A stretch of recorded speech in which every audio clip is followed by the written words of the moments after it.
Unit second बच्चों, unit first में chapter first और सेकंड थे, और यूनिट थर्ड जो है वो चैप्टर 3 से स्टार्ट होता है, करंट इलेक्ट्रिसिटी। चैप्टर फर्स्ट और सेकंड में हम लोगों ने जो स्टडी किया था वो इलेक्ट्रिक चार्जेस के बारे में स्टडी किया था, और वो चार्ज कैसा था, रेस्ट पोजीशन में। फिजिक्स में चार्जेस जब रेस्ट पोजीशन में होता है तब हम उसको क्या बोलते हैं, इलेक्ट्रोस्टैटिक या स्टैटिक इलेक्ट्रिसिटी।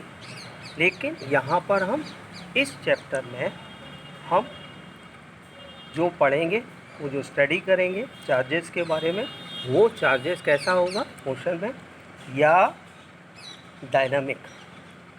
जब कोई भी टर्म करंट का इस चीज़ को इम्प्लाइज करता है, सम सॉर्ट ऑफ मोशन, तब जो उसकी जो गति होती है इलेक्ट्रिक चार्ज की, वास्तव में वो एक इलेक्ट्रिक करंट को कॉन्स्टिट्यूट करती है। तो यहाँ पर हम चार्जेस के बारे में जो स्टडी करेंगे तो वो कैसा है, इन मोशन, तब वो क्या कहलाएगा, करंट इलेक्ट्रिसिटी।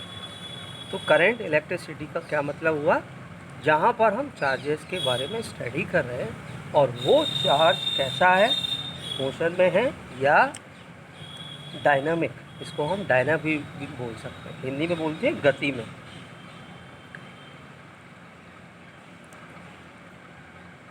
नेक्स्ट टॉपिक है इलेक्ट्रिक करंट।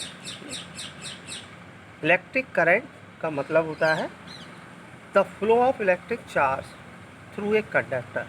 जब किसी भी कंडक्टर के थ्रू कोई चार्ज फ्लो होता है तो वो एक इलेक्ट्रिक करंट को कॉन्स्टिट्यूट करता है। मान लें किसी भी कंडक्टर्स में डेल्टा टी समय में डेल्टा क्यू चार्ज फ्लो हो रहा है,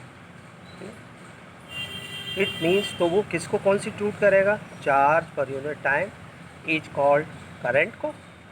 I is equal to, mathematically उसको हम कैसे लिखेंगे ऐसी स्थिति में, क्योंकि डेल्टा टी चार्ज के समय में डेल्टा टी समय में डेल्टा क्यू चार्ज फ्लो कर रहा है, इसलिए हमें क्या लेना पड़ेगा, यहाँ पर उसकी लिमिट लेनी पड़ेगी mathematically formula. I is equal to limit delta T tends to 0 delta Q over delta T. इतना भाग को जब हम सॉल्व करते हैं मैथमेटिक्स में तो इसको हटाकर हम डिफरेंशिएशन की फॉर्म में ले आते हैं, D Q over D T. ध्यान रखना बच्चों, डेल्टा को ही हम डी लिखते हैं, डेल्टा को रिप्लेस करके डी लिख देते हैं तो वो डिफरेंशिएशन हो जाता है। जब करंट स्टडी फॉर्म में होता है तब हमारा फॉर्मूला हो जाता है I is equal to Q over T, charge per unit time is called electric current. हालांकि न्यूमेरिकल्स में हमेशा हमें मैग्नीट्यूड का ही फॉर्मूला लगाना पड़ता है। इसकी एसआई यूनिट, करंट का मेजरमेंट हम किस में करते हैं, एम्पियर में। चार्ज को किस में नापते हैं, कूलाम में। टाइम को किस में मेजरमेंट करते हैं, सेकंड में। तो 1 ampere is equal to 1 coulomb per second.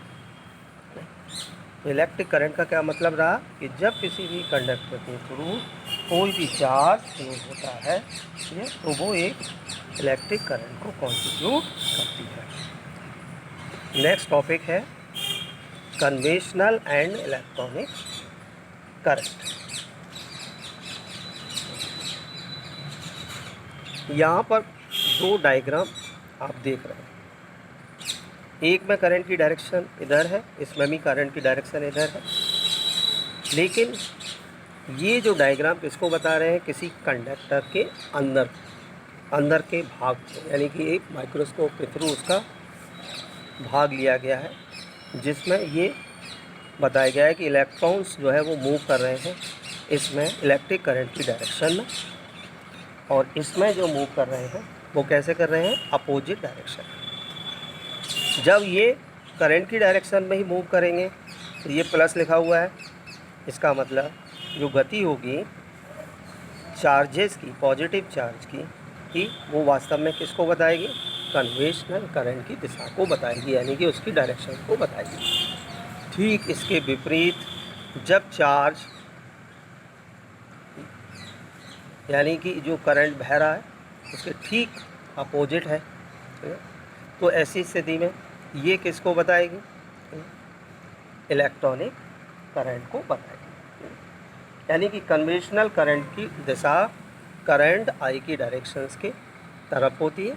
हम ये कह सकते हैं जो इलेक्ट्रॉनिक करंट है, जो करंट जा रहा है बाहर से, उसकी डायरेक्शन की ठीक अपोजिट होती है।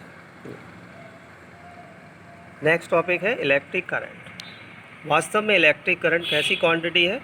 स्केलर क्वांटिटी है। मान लीजिए अलग अलग नेटवर्क से करंट आ रहा है। इस ब्रांच में 3 एम्पियर आ रहा है, इसमें 4 एम्पियर आ रहा है, और जब वो जंक्शन पर मिल रहा है तो टोटल जो है वो कितना हो रहा है? 7 एम्पियर। ये इस चीज़ को बता रहा है कि 3 + 4 = 7, यानी कि इलेक्ट्रिक करंट एक स्केलर क्वांटिटी है, ना कि एक वेक्टर क्वांटिटी है। और इसको हम इस बात पर एक्सप्लेन कर सकते हैं। वास्तव में जो ऑर्डिनरी अलजेब्रा का जो लॉ है वो उसका यूज किया गया है, और वो जो यूज कैसे हो रहा है कि वो इलेक्ट्रिक करंट को ऐड कर रहा है। 3A + 4A दोनों जंक्शन पर मिल रहे हैं, मिलने के बाद कितना हो रहा है? 7 एम्पियर हो रहा है, ठीक है। ना कि the law of vector addition are not applicable. वास्तव में जो वेक्टर एडिशंस का लॉ है वो वहाँ पर मान्य नहीं है, क्योंकि 3 का स्क्वायर 9 होगा, 4 का स्क्वायर 16 होगा, तो ऐसी स्थिति में ये 7 नहीं आएगा। इसका मतलब इलेक्ट्रिक करंट हमेशा एक स्केलर क्वांटिटी होती है, क्योंकि जो लॉ है ऑर्डिनरी अलजेब्रा का ही यूज होता है, जिसमें ये इलेक्ट्रिक करंट का सम हो रहा है। क्योंकि जब हम इसका मेजरमेंट देखेंगे, स्केलर से देखेंगे, तो वहाँ पर हमें 7 एम्पियर दिखाई देगा। नेक्स्ट है ओम्स लॉ। अगला टॉपिक है ओम्स लॉ। ओम्स लॉ वास्तव में हमें एक रिलेशन देता है, पहले भी आप पढ़ चुके हैं 10th में, और वो रिलेशन किसके बीच में देता है? पोटेंशियल डिफरेंस और करंट के बीच में।